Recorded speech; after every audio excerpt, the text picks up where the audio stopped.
fikih, furu'. Kalau yang didefinisikan yang paling enak kan al ilmu bil ahkam asyariyah al amaliyah al muktasab min adillatiha tafsiliyah. Nah, kalau Imam Ghazali mengatakan fikih atau furu' istilahnya suatu hukum yang dipahami dari usul, yang didapatkan dari usul syariah. Usul syariah itu ada 4, kitabullah wa sunnati rasul wa ijma'ul ummah wa athar sahabah. 4. Jadi berarti hukum-hukum yang didapatkan, yang dipahami dari 4 itu dinamakan fikih, cuman dalam pemahamannya la bimujabi al-fadhiha, tidak sesuai dengan tuntutannya lafaz, bal bima'anin tunabbihu lahal uqul, balik kita kaji maknanya, esensinya yang telah ditunjukkan oleh akal, sehingga fattasa bisa babi al-fahmu, akhirnya pemahamannya menjadi luas, tidak secara tekstual, tidak terkebiri, tidak jumud alal mangkulat, tidak terfokus pada mangkulnya saja. Kata fuhima minal lafzi al malfuz bi ghairuhu, sehingga dari lafaz yang dilafatkan oleh usul tersebut akan dipahami hal-hal yang lain. Dicontohkan gampangan, kalau Rasulullah mengatakan layakil qadhi wa huwa ghadban, layakil qadhi wa huwa ghadban, muttafaqun alaih. Kata layak di al-qadhi fa wal ghadban itu tidak dimaknani dengan kata murka, itu enggak, tapi dimaknani dengan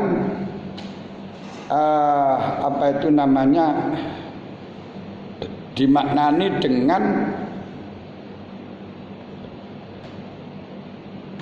kenapa tidak boleh ghadban, tidak boleh menghukumi dalam keadaan ghadban, yaitu karena terjadi taswis, karena terjadi taswisul fikri, atau karena mengakibatkan tidak adil. Sebab biasanya orang itu ketika dalam keadaan ghadab atau ketika dalam keadaan sangat mencintai, ini tidak adil. Makanya Rasulullah mengatakan salasun munjiatun, 3 hal yang bisa menyelamatkan seseorang baik di dunia dan di akhirat. Apa? Al-khasyah bisyiri wal alani, takut kepada Allah dalam siri dan alani. Kedua, al-adlu indal ghadab war ridho, dalam keadaan setuju atau tidak setuju, dalam keadaan marah atau tidak, dalam keadaan cinta, ini tetap adil. Yang terakhir, untuk menyempurnakan hadis itu saja, al-qasdu fil fakri wal ghina, tidak terlalu kaya, tidak terlalu melarat. Terlalu kaya mengakibatkan sombong, terlalu melarat akibatnya tekad alias nekat. Sehingga dengan hadis ini dipahami, jangan juga menghukumi ketika khaifan. Kita dalam keadaan khaif, ketika dalam keadaan takut, atau khainan, apa itu khakinan itu dalam keadaan ngempet ngising, ngempet nguyuh. Ini sudah cukup dengan bahwa ghadban itu aja. Jai'an atau muta'aliman bimarodin, atau dalam keadaan panas dan lain sebagainya. Inilah itu fikih. Berarti dari sini bahwa kita memahami fikih itu jangan kita lihat dengan cara tekstualnya, tapi kontekstual. Yang tentunya kalau kita memahami dengan akal, harus ada dalil-dalil, dasar-dasar dari beberapa lafaz-lafaz yang lain. Yang ini kadang-kadang di dalam waktu masailnya anak santri ini masih tidak berani tidak ada keberanian untuk ke sana, masih cenderung dengan teks seakan-akan teks itu adalah merupakan harga mati. Harus sesuai dengan teksnya. Termasuk tidak hanya teks usul, sampai-sampai kadang-kadang dalam santri itu teks furuk sendiri. Teks furuk yang ada dalam fikih itu sudah dianggap sakral. Padahal itu furuk. Kalau Imam Ghazali ini mengajak teks dari teks dari usul itu sendiri tidak bisa kita sakralkan di dalam mengembangkan makna. Ada loh. Jadi kalau dikatakan dalam firman Allah, innalladzina ya'kuluna amwalal yatama zulman innama ya'kuluna fi butunihim naro. Ini sudah nggak perlu kita melihat dari fikih-fikih, sudah hukumnya mencuri hartanya anak yatim, membakar hartanya anak yatim, atau menggosok hartanya anak yatim. Yo, masuknya dalam ini. Termasuk yang sering kita temui di dalam kitab-kitab fikih, kalau di sana bab Kirot itu tidak boleh kecuali dengan nakdin. Wah, ini kalau kita kembangkan zaman sekarang mestinya harus berubah. Kalau dulu memang nggak boleh kecuali dengan nakdin. Kalau sekarang nakdin nggak boleh. Dalilnya sama, tapi tidak mujabi alfat, tapi mujabi ma'anin tunabbihu lahal ukul. Kenapa tidak boleh dengan nakdin? Sebab tidak boleh dengan nakdin itu dikarenakan kalau selain nakdin tidak boleh, dikarenakan akan nambah pekerjaan yang lain. Yang berarti kalau sekarang tidak boleh dengan nakdin, karena justru dengan nakdin akan menambah pekerjaan lain. Makanya seperti menjawab masalah-masalah yang sekarang ini menjadi sulit, misalnya orang-orang yang pinter-pinter fikih kemudian mencoba untuk mengelabui beberapa santri. Contoh sekarang yang lagi rame itu Bitcoin, atau apa istilahnya Bitcoin atau apa itu namanya, cryptocurrency. Nah itu siapa tidak dijual belikan, boleh apa tidak dijual belikan. Kalau sampean takdiri dengan kutubus salaf, nggak bisa, karena memang nggak sama teksnya zaman dulu dengan zaman sekarang. Nah, takdirnya bagaimana? Kita takdiri dengan esensial. Nah, Rasulullah an bai'il samroh qabla budwi shalah, itu sudah cukup. Rasulullah melarang kita menjual belikan buah sebelum budwi shalah. Kenapa? Karena spekulasi. Makanya menjual hal yang spekulasi tidak boleh, kan udah. Membeli barang yang spekulasi tidak boleh. Ini kalau kita mengikuti metodologi yang disampaikan oleh Imam Ghazali, wah enak, bisa kita semacam itu. Walaupun toh dengan perkembangan zaman yang bagaimanapun tetap akan bisa memadai. Seperti seperti itu namanya kalau di dalam hadis, kalau kita melihat dalam ijarah gitu saja. Sekarang ijarah itu harus manfaat ain yang mabaqoi ainihi. Yaitu menjual manfaat atau menggunakan sesuatu yang bisa dimanfaatkan dengan baqoi ainihi. Seperti halnya rumah yang harus ketahui kondisinya rumah dan seterusnya. Ini zaman dulu.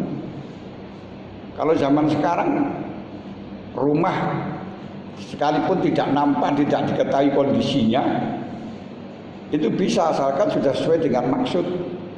Contoh sekarang kita punya rumah berupa konten itu rumah. Walaupun zaman tempatnya nggak bisa, tapi bisa disewakan.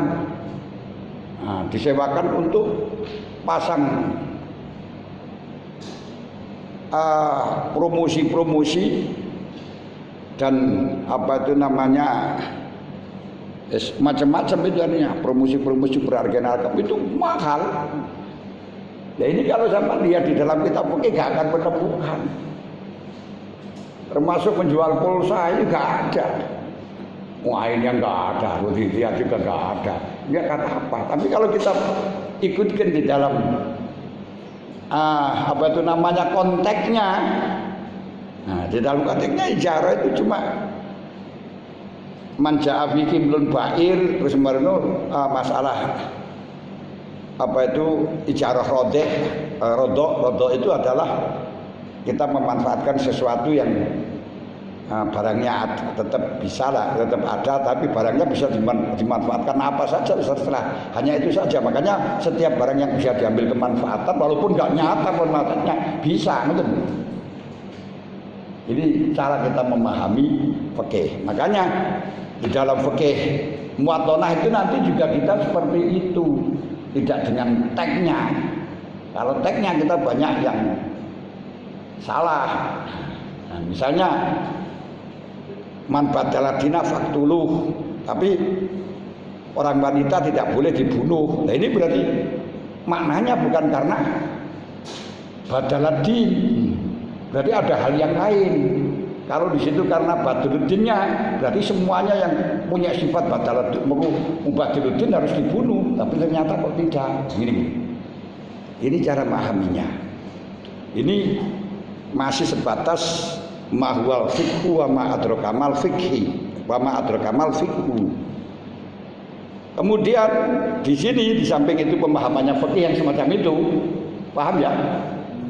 Nah, nanti makanya saya nggak akan fanatik dengan takbir-takbiran itu enggak, tapi mampu nggak Anda menjabarkan takbir itu kronologinya kenapa semacam itu tak wa ibaratu pola ini enggak seperti itu. Nah, kedua di sini fikihnya adalah fikih muwatonah. Muwatonah itu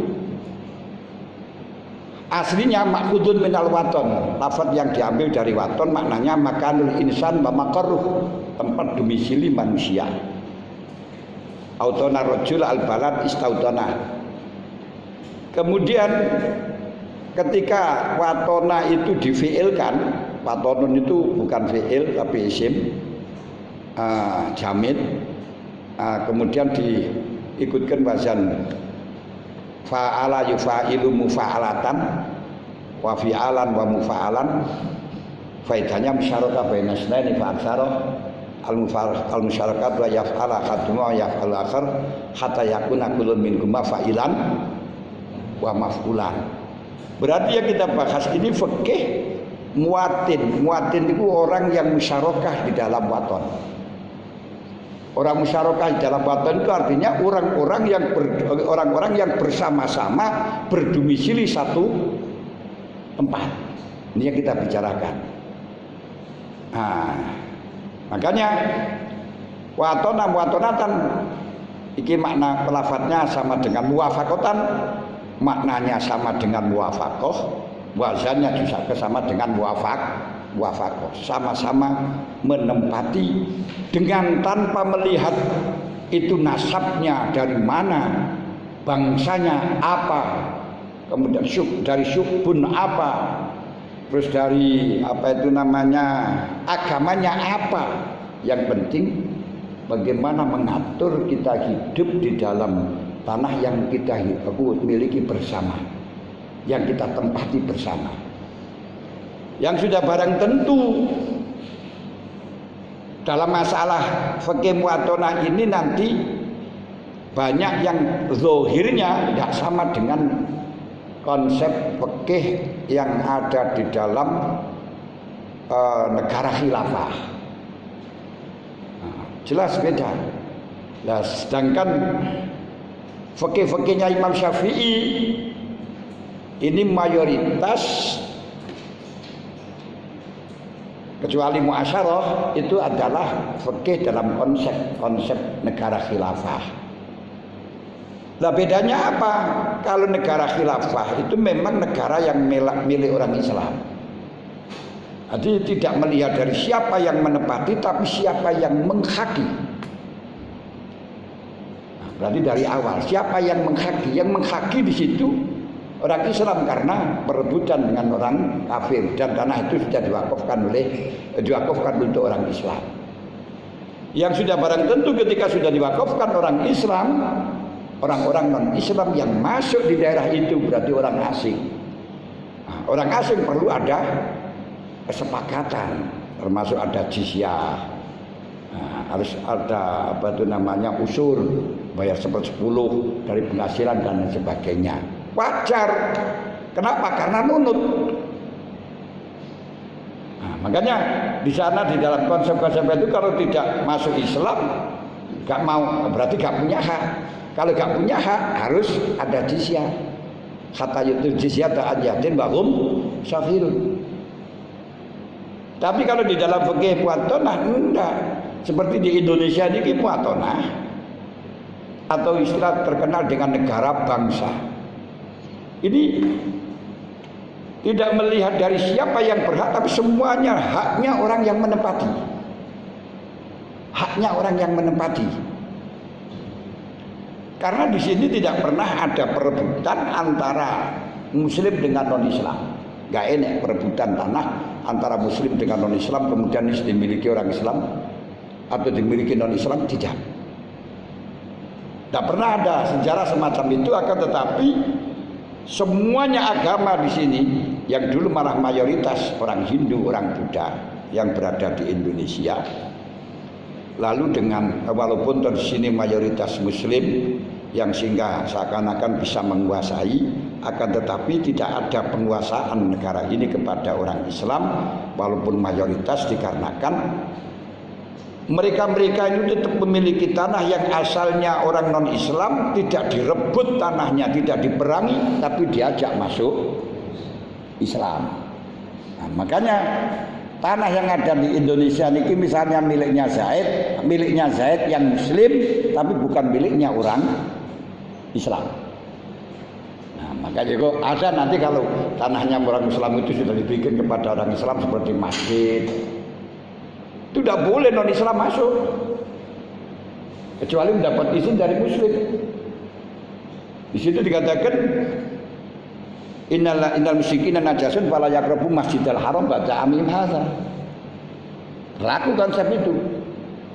Dan dengan berlaku konsep itu juga ketika tanah itu sudah diwakafkan untuk gereja, non-Islam tidak boleh masuk ke gereja kecuali mendapat izin. Di situ loh artinya. Uniknya di sini. Nah, di dalam sistem pemerintahan antara pemerintahan yang model khilafah dengan pemerintahan yang model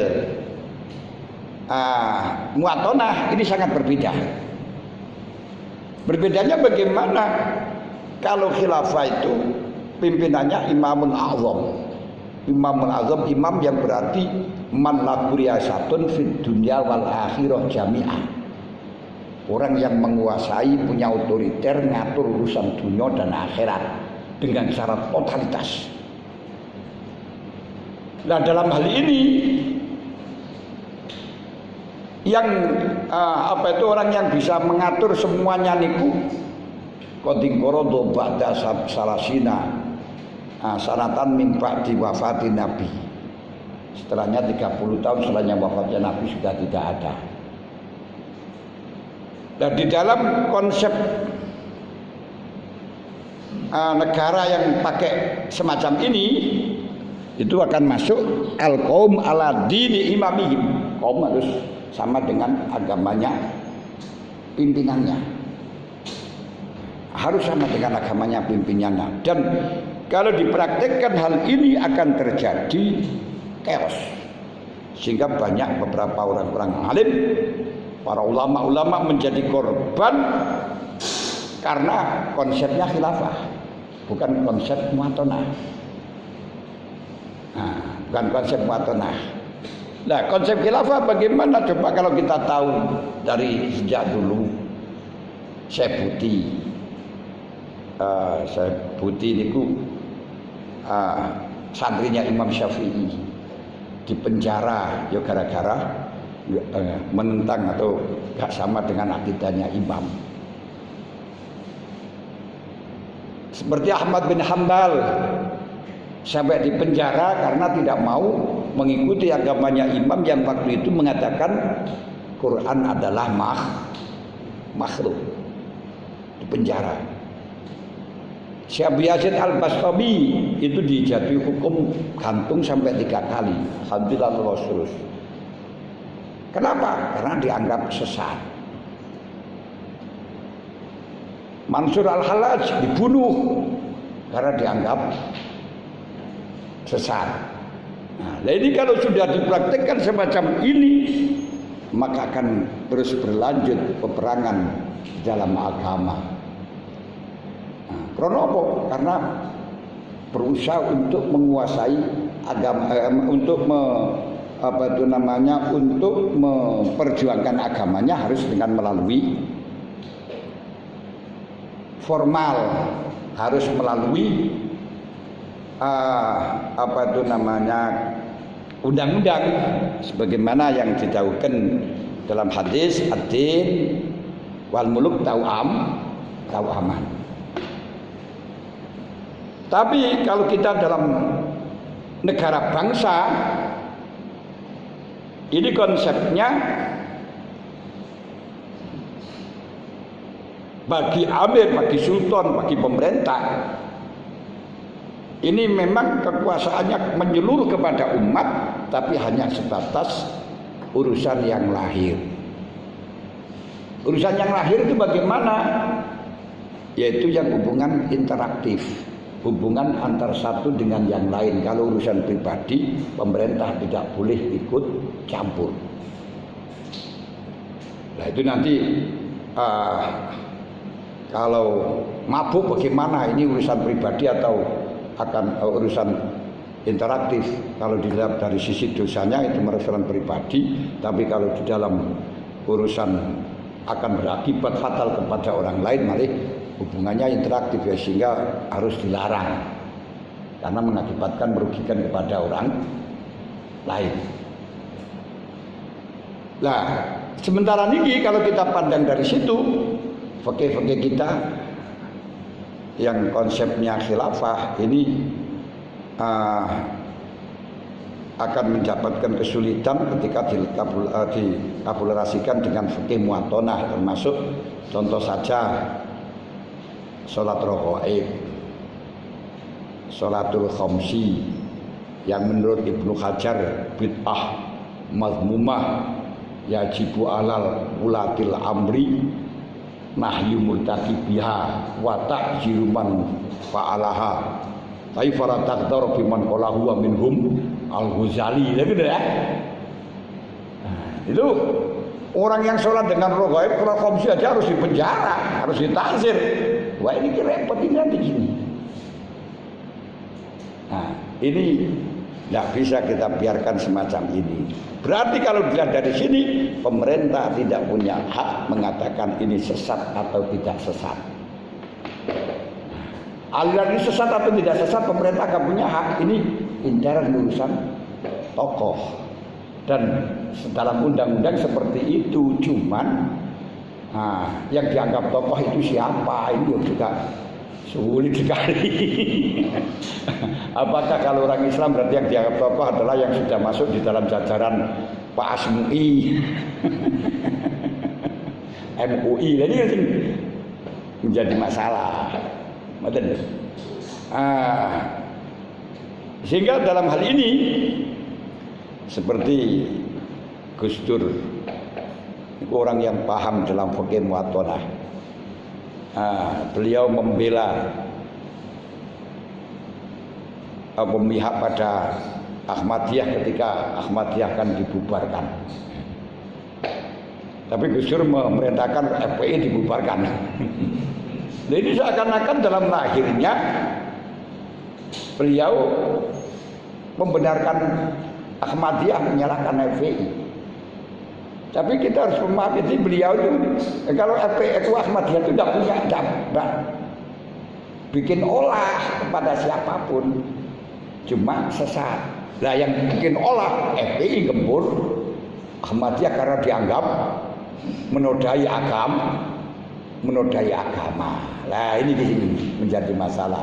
Urusan menodai agama itu, nyarai agama itu bukan urusan pemerintah. Nah, coba kalau nanti bikin resah dan lain sebagainya, itu nanti kembalinya kepada masyarakat, aduan masyarakat. Nah, makanya kan bukan berarti Gus Dur itu membenarkan Ahmadiyah, enggak, tapi membela secara konstitusi bahwa keputusan 2 menteri yang membubarkan Ahmadiyah karena dianggap sesat ini tidak valid, tidak cocok dengan konstitusi, tidak cocok dengan undang salah sasaran gitu. Kenapa? Enggak bikin olah kok. Ya, baru bikin olah sekalipun toh enggak sesat, itu harus ditindak. Paham enggak? Ini fikih muwadhanah. Lah untuk urusan sesat dan tidaknya, benar dan tidaknya suatu agama itu urusannya ulama. Nah, dalam ulama ini masih ada aku ada ya ulama alladzina hum warasatul anbiya. Nah, ulama alladzina hum warasatul anbiya ini biasanya kalamnya hikmah, wilayahnya kepada orang khusus dan dalam bidang khusus. Sebab tidak semuanya orang bisa memahami kata-kata ulama yang khusus macam ini. Seperti hanya Nabi Khidir dengan Nabi Musa. Nah ini, lah maka kalau orang awam berarti nanti masuknya di dalam wu'ad. Wu'ad itu orang yang memberi informasi tentang masalah agama, menyampaikan agama. Mu'ad itu nanti terbagi menjadi 3. Ada kalanya orang yang sudah tabakhur fi ilmiddin, kalau istilah Ihya disebut mutakallif, orang yang memaksakan diri yang sebenarnya tidak dibutuhkan. Di dalam urusan kenegaraan, jadi itu seperti orang yang mufti itu gak dibutuhkan, hanya dibutuhkan yang inti di dalam perjalanannya adalah yang penting orang yang memberi hukum itu sudah sesuai dengan syariat. Itu saja, tidak butuh mufti. Nah, mufti itu mutakalif, orang yang menekankan diri untuk menerjunkan diri. Ini gak dibutuhkan kalau dalam urusan pemerintahan. Kenapa? Karena sudah cukup dengan adanya undang-undang, sudah cukup. Ini yang perlu kita pahami. Apa dia dalam kitab Ihya juz 1 dalam bab apa itu namanya ilmu itu. Masalah fadilatul ilmi ta'lim, fadilatul ilmi wa ta'lim. Ini yang perlu kita pahami di dalam mengkaji fikih muwadhanah itu berarti mengatur yang ini urusannya dengan pemerintahan. Berarti mengatur bagaimana cara kita menempati suatu daerah dengan ditempati bersama-sama agar rukun, dan kerukunan kita itu juga termasuk keberhasilan di dalam agama Islam. Nah, sehingga nanti akan dimasukkan juga dari fikih muwadhanah itu akan terjadi la ikroha fiddin, dengan pakai lakum dinukum waliyadin. Kalau sesama lana a'maluna walakum a'malukum. Ini kita berbicara fikih muwadhanah. Yes. Sekarang nanti bisa Anda tanyakan, bisa sampean apa itu namanya bikin narasi tentang masalah ma huwa fikih muwadhanah wa ma adraka fikih muwadhanah.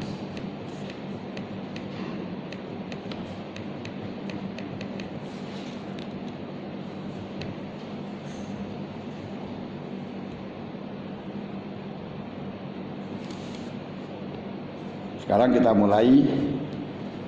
Paham ya fikih muwatonah ya? Hah? Itu yang kita maksudkan adalah yang semacam itu, yang kita bicarakan semacam itu. Lah tentunya tugas santri yang memang santri itu dalam hal ini menggeluti fikih-fikih dari usul. Dari usul itu artinya dari